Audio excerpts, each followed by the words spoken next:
ആത്മോപദേശശതകം ശ്രീനാരായണ ഗുരുദേവൻ എഴുതിയ ഈ കൃതിക്ക് professor G Balakrishnan Nair sir എഴുതിയ വ്യാഖ്യാനത്തിൻ്റെ ഓഡിയോ ബുക്ക് നമുക്ക് തുടർന്ന് കേൾക്കാം.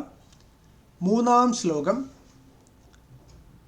വെളിയിലിരുന്നു വിവർത്തമിങ്ങു കാണും വെളി മുതലായ വിഭൂതി അഞ്ചുമോർത്താൽ ജലനിധി തന്നിലുയർന്നിടും തരംഗാവലിയത് പോലെ അഭേദമായി വരേണം.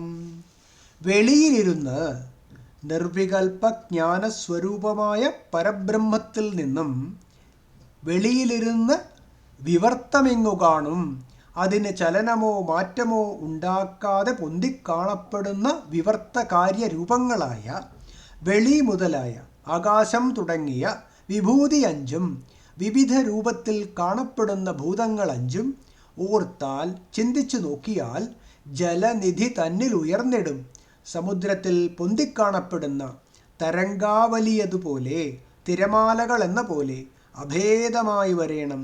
കാരണത്തിൽ നിന്നും ഒരു ഭേദവുമില്ലാത്തവയാണെന്ന് കാണേണ്ടതാണ്. നിർവികൽപ്പ ജ്ഞാനസ്വരൂപമായ ബ്രഹ്മത്തിൽ നിന്നും അതിന് ചലനമോ മാറ്റമോ ഉണ്ടാക്കാതെ പൊന്തിക്കാണപ്പെടുന്ന വിവർത്ത കാര്യരൂപങ്ങളായ ആകാശം തുടങ്ങിയ വിവിധ രൂപത്തിൽ കാണപ്പെടുന്ന ഭൂതങ്ങൾ അഞ്ചും ചിന്തിച്ചു നോക്കിയാൽ സമുദ്രത്തിൽ പൊന്തിക്കാണപ്പെടുന്ന തിരമാലകളെന്ന പോലെ കാരണത്തിൽ നിന്നും ഒരു ഭേദവുമില്ലാത്തവയാണെന്ന് കാണേണ്ടതാണ്. അഭേദമായി വരേണം. ഈ പദ്യത്തിലെ പൂർവാർദ്ധം കൊണ്ട് സൃഷ്ടിസ്വരൂപവും ഉത്തരാർദ്ധം കൊണ്ട് കാരണത്തിനും കാര്യത്തിനും തമ്മിലുള്ള അഭേദവുമാണ് പ്രതിപാദിക്കുന്നത്.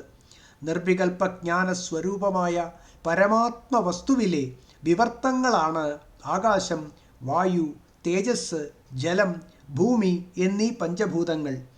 കാരണത്തിൽ ചലനമോ വികാരമോ ഉണ്ടാക്കാതെ പ്രത്യക്ഷപ്പെടുന്ന കാര്യങ്ങളാണ് വിവർത്തങ്ങൾ. കാരണത്തിന് വികാരമുണ്ടാക്കിക്കൊണ്ട് പ്രത്യക്ഷപ്പെടുന്ന കാര്യങ്ങൾ പരിണാമങ്ങൾ. വിത്തിൽ നിന്നും വൃക്ഷമുണ്ടാകുന്നത് പരിണാമം.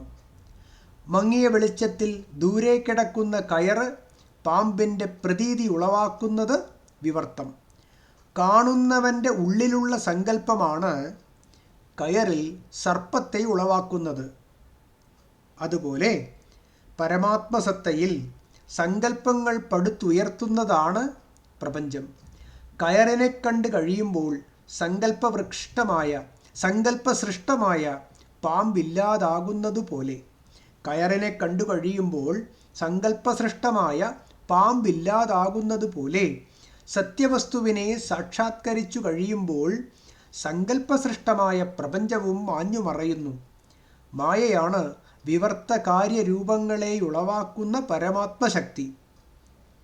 മായയെയും വിവർത്തത്തെയും കുറിച്ച് മായാവിവരണപരങ്ങളായ ശ്ലോകങ്ങൾ വ്യാഖ്യാനിക്കുമ്പോൾ കൂടുതൽ ചർച്ച ചെയ്യാം. കയറിൽ കാണപ്പെടുന്ന പാമ്പ് കയറിൻ്റെ തന്നെ പ്രതിഭാസമല്ലാതെ മറ്റൊന്നുമല്ല. ചുരുക്കത്തിൽ കയറും കാണപ്പെടുന്ന പാമ്പും രണ്ടല്ല, ഒന്ന് തന്നെ. ചുരുക്കത്തിൽ കയറും കാണപ്പെടുന്ന പാമ്പും രണ്ടല്ല, ഒന്ന് തന്നെ.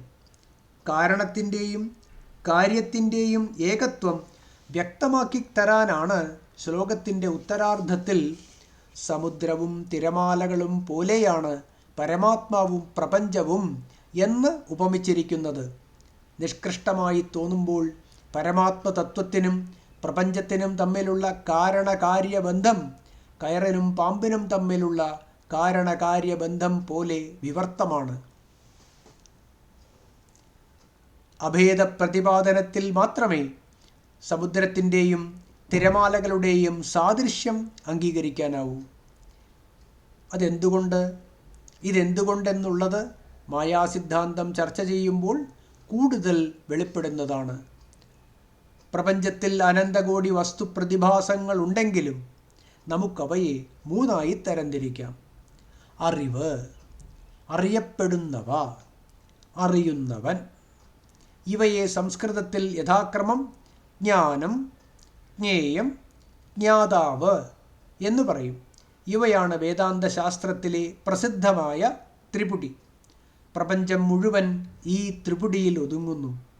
ഈ ത്രിപുടിയോ യോഗി ഉള്ളിൽ സാക്ഷാത്കരിക്കുന്ന നിർവികൽപ്പ ബോധത്തിൽ ലയിച്ച് അഭേദമായിത്തീരുന്നു. ഇക്കാര്യമാണ് 4-ാം പദ്യത്തിൽ വിവരിക്കുന്നത്. നമുക്ക് ഓഡിയോ ബുക്ക് തുടർന്ന് കേൾക്കാം.